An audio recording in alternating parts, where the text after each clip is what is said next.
നമസ്കാരം.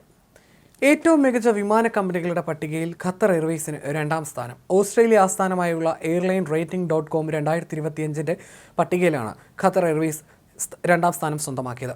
Full service വിഭാഗത്തിൽ Korean എയറാണ് ഒന്നാം സ്ഥാനത്തെത്തിയത്. യാത്രക്കാർക്ക് സൗകര്യമൊരുക്കുന്ന കാര്യത്തിൽ അസാധാരണമായ ശ്രദ്ധയാണ് കൊറിയൻ എയർ ചെലുത്തുന്നതെന്ന് എയർലൈൻ റേറ്റിംഗ് പറയുന്നു. കൊറിയൻ എയറിനെയാണ് ഈ വർഷത്തെ എയർലൈൻ ഓഫ് ദി ഇയറായി പ്രഖ്യാപിച്ചിരിക്കുന്നത്.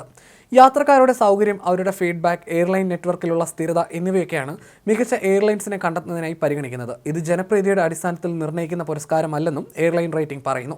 മറിച്ച് ഓരോ വിമാന കമ്പനിയും യാത്രക്കാർക്ക് നൽകുന്ന സൗകര്യങ്ങളുടെ അടിസ്ഥാനത്തിൽ ആഴത്തിൽ വിശകലനം ചെയ്യപ്പെടും. 25 വിമാന കമ്പനികൾ മത്സരിച്ച ഫുൾ സർവീസ് ലിസ്റ്റിൽ രണ്ടാമതെത്തിയത് ഖത്തർ എയർവേസ് ആണ്. എയർ ന്യൂസിലൻഡ് മൂന്നാം സ്ഥാനത്തും ഖാതെ പസഫിക് നാലാം സ്ഥാനത്തും എത്തി. ബ്രിട്ടീഷ് എയർവേസ് റേറ്റിംഗ് നേടുന്നതിൽ പരാജയപ്പെട്ടെങ്കിലും 13-ാം സ്ഥാനത്ത് വെർജിൻ അറ്റ്ലാന്റിക് ബ്രിട്ടന്റെ മാനം കാത്തു. ചെലവ് കുറഞ്ഞ വിമാന സർവീസുകൾ നൽകുന്ന കമ്പനികളിൽ എയർ ഏഷ്യയാണ് ഒന്നാം സ്ഥാനത്ത്. ജെറ്റ് സ്റ്റാർ രണ്ടാം സ്ഥാനത്തും എയർ ബാൾട്ടിക് മൂന്നാം സ്ഥാനത്തും എത്തിയപ്പോൾ HK എക്സ്പ്രസ് നാലാം സ്ഥാനത്തും EasyJet അഞ്ചാം സ്ഥാനത്തും എത്തി. എയർ ഇന്ത്യക്ക് ആദ്യ 25-ൽ എത്താനായില്ല. എന്നാൽ ചെലവ് കുറഞ്ഞ വിമാന കമ്പനികളുടെ വിഭാഗത്തിൽ ഇൻഡിഗോ 15-ാം സ്ഥാനം കരസ്ഥമാക്കി.